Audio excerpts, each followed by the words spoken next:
जय हिंद प्यारे बच्चों।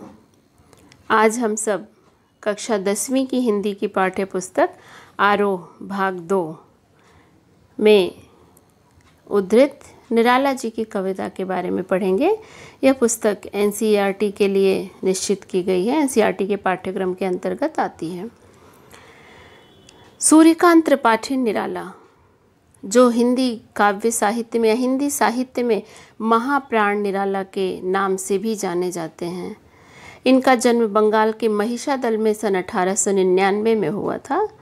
मूल रूप से ये उत्तर प्रदेश के उन्नाव जिले के गढ़ाकोला के निवासी थे। इनकी औपचारिक शिक्षा, प्रारंभिक शिक्षा कक्षा 9वीं तक महिषादल में ही हुई और संस्कृत, बांग्ला और अंग्रेजी का ज्ञान इन्होंने स्वयं के अध्ययन से, स्वाध्याय से अर्जित किया था, प्राप्त किया था। संगीत और दर्शन शास्त्र में भी इनकी बड़ी गहरी रुचि थी। रामकृष्ण परमहंस और विवेकानंद से बहुत प्रभावित थे निराला जी।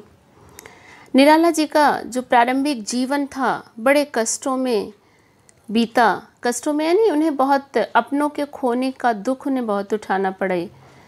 बड़ी कम उम्र में ही माता की, पिता की, एक एक करके पत्नी और फिर पुत्री की मृत्यु ने भी उन्हें अंदर तक तोड़ दिया था। बहुत ये वियोग के दुख उन्होंने बहुत सहे। पारिवारिक सदस्यों का वियोग उन्हें बहुत ज़्यादा मिला था। और इसी तरह तो घर में, जीवन में एक पारिवारिक संघर्ष तो चल ही रहा था। साहित्यिक क्षेत्र में भी इन्हें बहुत संघर्ष करने पड़े। इनका स्वभाव कुछ ऐसा था कि क्रांतिकारी विचारधारा के थे और इन्हें अपने आप को स्थापित करने के लिए या अपना, कह सकते हैं, एक संघर्ष में जीवन इनका रहा। इनकी जो प्रमुख रचनाएं हैं, अनामिका, परिमल, गीतिका, कुकुरमुत्ता, नए पत्ते, उपन्यास, कहानी, आलोचना और निबंध में भी इन्होंने बहुत अच्छे अच्छे लेख लिखे जो हिंदी साहित्य की अमूल निधि हैं। 8 खंडों में निराला रचनावली प्रकाशित हुई है जिसमें इनकी सारी रचनाओं को दिया गया है। निराला जी विस्तृत सरोकारों के कवि हैं, अर्थात किसी एक विधा में उन्होंने हाथ नहीं आजमाया। उनका जो लेखन का क्षेत्र था, जो सोचने का उनका क्षेत्र था, वो बहुत विस्तृत था, बहुआयामी था। दार्शनिकता, विद्रोह, क्रांति, प्रेम, प्रकृति का वर्णन, ये सारे इनकी कविताओं में हमें मिलते हैं। प्रकृति का विशेष चित्रण उनकी कुछ कविताओं में बड़े सुंदर रूपों में मिलता है, जिसमें सबसे ज़्यादा उनका लगाव बादलों से था। यहाँ भी हम जो कविता पढ़ने जा रहे हैं वो बादलों पर आधारित है। इसी तरह एक बादल राग इनकी कविता जो हमारे 12वीं के पाठ्यक्रम में भी है और बड़ी लंबी कविता है, बहुत सुंदर, विशेष कवि है। उनका विशेष प्रेम, विशेष लगाव था बादलों पर। इनका जो विद्रोही स्वभाव था, उस स्वभाव ने इन्हें नए नए प्रयोग करने के, लीक से हटकर कुछ काम करने के लिए प्रेरित किया और निराला जी ने किया भी। एक समय था जब इन्होंने अपनी कविता जूही की कली के माध्यम से पहली बार मुक्त छंद का प्रयोग किया। मुक्त छंद यानी इसके पहले जो प्रचलन था छंदबद्ध कविताओं का, कि यानी जो गीति रूप में होते थे, निश्चित कुछ वर्ण मात्राएं या तुक हुआ करते थे। इन्होंने बिल्कुल अलग शैली का प्रयोग किया जिसमें कोई छंद नहीं है, कोई बंधन नहीं है, जो जैसा मन में आया लिख दिया। इस मुक्त छंद का जब पहली बार इन्होंने प्रयोग किया तो बड़ी आलोचना हुई साहित्य जगत में इनकी। किसी ने उसे रबर छंद कहा, किसी ने केचुआ छंद कहा, किसी ने तो निराला को कवि मानने से ही इनकार कर दिया। लेकिन निराला जी इससे बिल्कुल घबराए नहीं, उन पर कोई फ़र्क नहीं पड़ा। और वो दिन और आज का दिन देखते हैं, अगर हम आज हिंदी काव्य साहित्य को हम उठाकर देखें तो ये मुक्त छंद की शैली सबसे ज़्यादा प्रचलित शैली है। इनकी रचनाओं में शोषित, उपेक्षित, पीड़ित और प्रताड़ित जन के प्रति बड़ी गहरी सहानुभूति मिलती है। और इतना ही नहीं, शोषक वर्ग और सत्ता के प्रति प्रचंड प्रतिकार का भाव भी, शोषक वर्ग के प्रति एक विद्रोह की भावना भी निराला की रचनाओं में हमें मिलती है।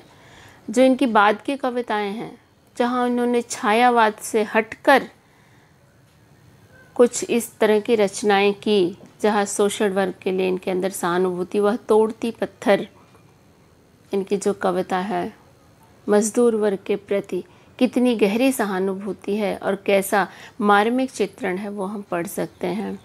इसी प्रकार इनकी कविता बादल राग हो या कुकुरमुत्ता हो, जहाँ शोषक वर्ग को इन्होंने आईना दिखाने की कोशिश की है। कहीं ना कहीं इन पर थोड़ा बहुत मार्क्सवाद का प्रभाव भी माना जा सकता है। निराला जी की जो कविता हम यहाँ पढ़ने जा रहे हैं, उत्साह, यह एक आह्वान गीत है। आह्वान का मतलब आमंत्रित करना, बुलाना। उत्साह कविता जो है, नाम इसका उत्साह है, लेकिन यहाँ पे हम आह्वान कर रहे हैं, बुला रहे हैं। किसको बुला रहे हैं? बादलों को। बादल निराला का प्रिय विषय है, जैसा कि मैंने पहले ही कहा। तो ये बादलों को बुलाया इसलिए जा रहा है, कवि एक पीड़ित प्यासे जन के रूप में अपने आप को दिखाता है और उन बादलों को बुलाता है कि आओ, ये धरती बड़ी प्यासी है, गर्मी से तप रही है, आओ और इसे शांत करो।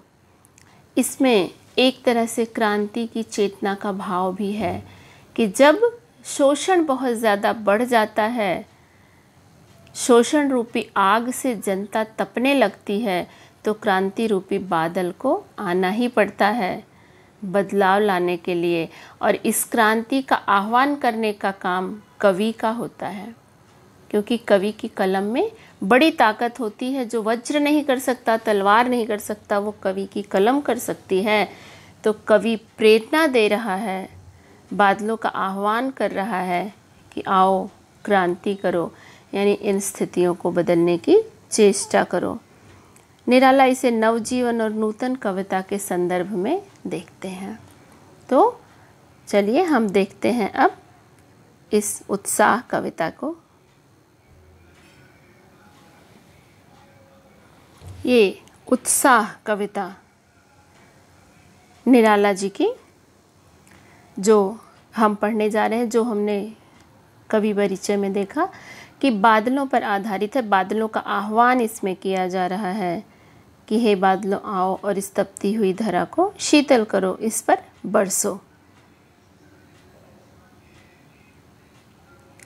बादल गरजो, घेर घेर घोर गगन धारा धर ओ, ललित ललित काले घुंघराले बाल कल्पना कैसे पाले। बादल गरजो, कवि आह्वान कर रहा है, बादलों गरजो, आओ, गरज कर बरसो, यानी पूरी घोषणा के साथ आओ, छुप छुपा के नहीं आओ। घेर घेर घोर गगन, इस गगन को, जो आसमान को घेर घेर घोर, बुरी तरह से घेर रखा है। घेर घेर घोर यानी खूब सारे बादल छाए हुए हैं, जैसा कि आपको यहाँ चित्र में दिखाई पड़ रहा है कि किस तरह से बादल एक साथ उमड़ के समूह आते हैं, पूरे आसमान को घेर लेते हैं। धारा धरो, जल की धाराएं बरसाने वाले घोर बादल, गरजो, बरसो। ये जो बादल उमड़ के पूरे एक साथ जब समूह बादलों का उमड़ता है, काले काले बादल के टुकड़े, भूरे बादल कहते हैं, बारिश के बादल जो होते हैं भूरे होते हैं, एक तरह से काला कह सकते हैं, कि वो टुकड़े टुकड़े में एक साथ झुंड के झुंड आते हैं तो कैसे लगते हैं। कभी कल्पना कर रहा है, ललित ललित काले घुंघराले बाल कल्पना कैसे पाले। ये जो बादलों के टुकड़े एक साथ उमड़ते चले आते हैं, ऐसा लगता है बड़े सुंदर काले घुंघराले बालों का झुंड हो, किसी बच्चे के काले घुंघराले बालों का झुंड हो। अब यहाँ पे ये भी प्रश्न आता है कि काले घुंघराले बालों से उन्होंने तुलना की, वो तो ठीक है, लेकिन बच्चे से ही क्यों की? किसी के काले घुंघराले बालों से कर सकते थे, लेकिन यहाँ बच्चे के पीछे करने का एक जो भाव है कि बच्चे के काले घुंघराले बाल, कि बच्चा जो बड़ा मासूम होता है, बड़ा निर्दोष होता है, बड़ा पवित्र होता है, वो किसी बच्चे, एक मुस्कुराता हुआ बच्चा किसी के मन में भी प्रसन्नता भर सकता है, खुशी भर सकता है। ये बादल कुछ वैसे ही हैं, बड़े निर्दोष हैं, बड़े पवित्र हैं, इन्हें देखकर लोग प्रसन्न हो जाते हैं। इसलिए यहाँ बच्चे के घुंघराले बालों से उसकी तुलना की गई है कि बड़े सुंदर बाल कल्पना के से पाले। एक कल्पना हम करते हैं तो एक मासूम निर्दोष बड़े प्यारे बच्चे के घुंघराले बालों जैसे ये बादल लग रहे हैं।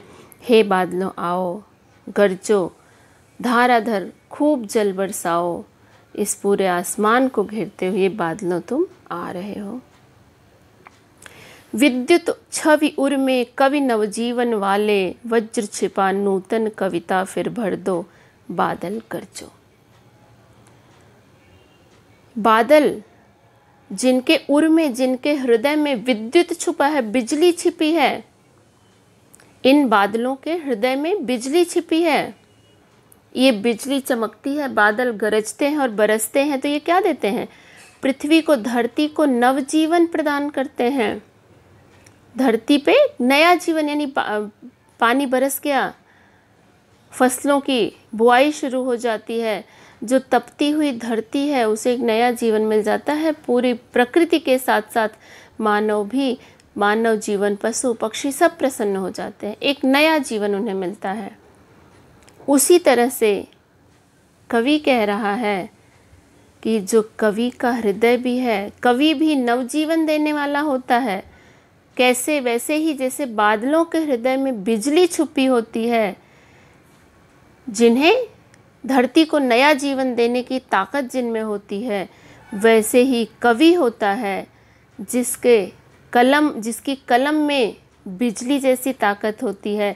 उस कवि के हृदय में जो भावनाएं होती हैं, जो सोच होती है, जो विचार होते हैं, क्रांति की जो अलख वो जगाता है, वो उसकी कलम के माध्यम से बाहर निकलता है। इसलिए यहाँ कवि को संबोधित कर रहा है। कवि, हे कवि, तुम अपनी कलम से, अपनी लेखनी से नया जीवन देते हो। तुम्हारी लेखनी वज्र की तरह है। फिर से एक नई कविता लिखो और लोगों में क्रांति का बिगुल फूंक दो, लोगों में एक नई विचारधारा का जन्म करो।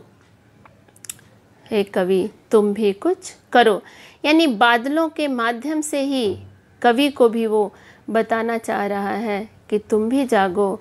तुम्हारी लेखनी जो बिजली की तरह, जिसमें चमक है, उतनी ताकत है, उतनी हिम्मत है, अपनी इस लेखनी का प्रयोग करो और लोगों का की जो आशा बुझती जा रही है, लोगों का मन जो निराश होता जा रहा है, उनमें एक नया जीवन भरो।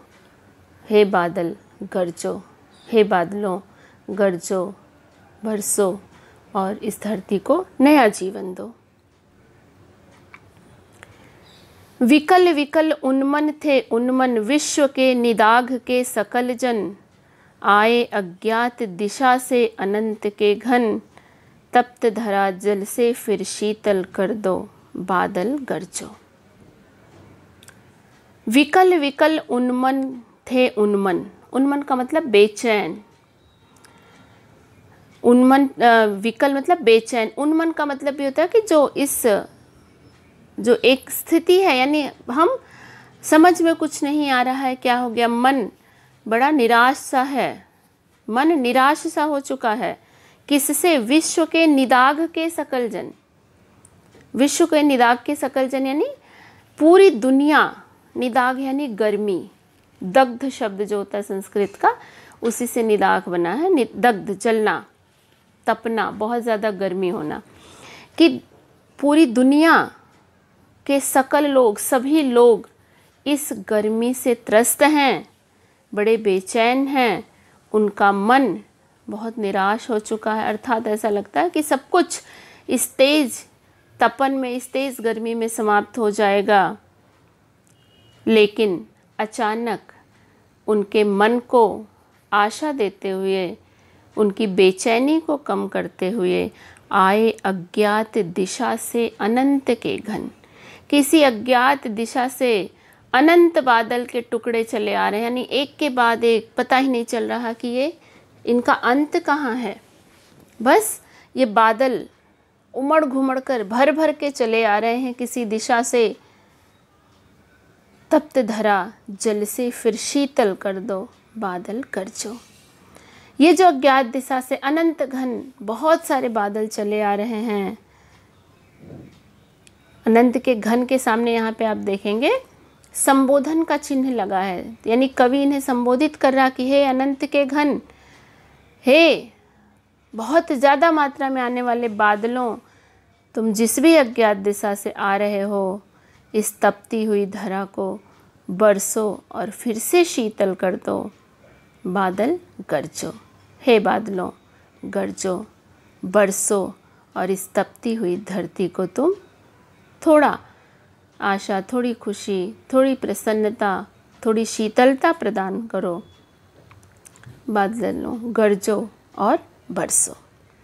जो इनका दूसरा भाव बच्चों कविता में एक छुपा हुआ है, क्रांति की बात, वहाँ भी हम इसी चीज़ को, जैसे पीछे उन्होंने कहा कि कवि अपनी कलम का प्रयोग करो और लोगों को जगाओ, तो यहाँ भी उसी भाव में अगर हम जाएं तो ये भी कहा जा सकता है कि वो कहना चाहते हैं कि इस दुनिया की जो जनता जो पीड़ित पड़ी है, जो शोषित पड़ी है, बड़ी बेचैन है, उसे कोई रास्ता नहीं दिखाई पड़ रहा है कि उसको कहाँ से उसका जीवन भला होगा, कहाँ से उसकी स्थितियाँ बदलेंगी।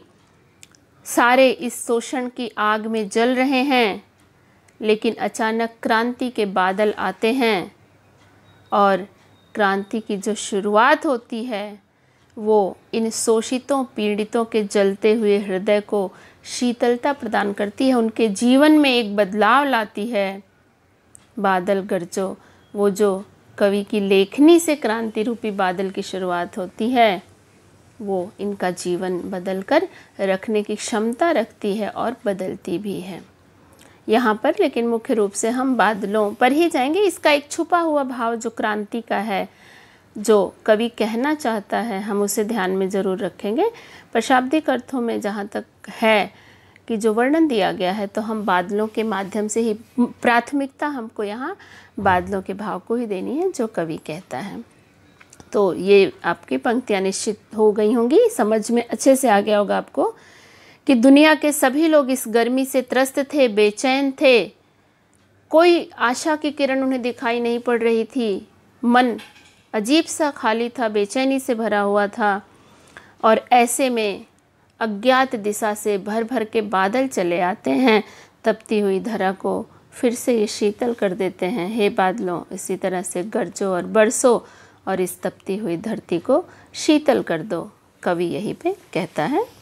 इसी के साथ बच्चों ये पाठ समाप्त होता है। निराला जी की दूसरी कविता जो है अट नहीं रही है, उसकी व्याख्या हम दूसरे वीडियो के माध्यम से प्रस्तुत करेंगे। धन्यवाद।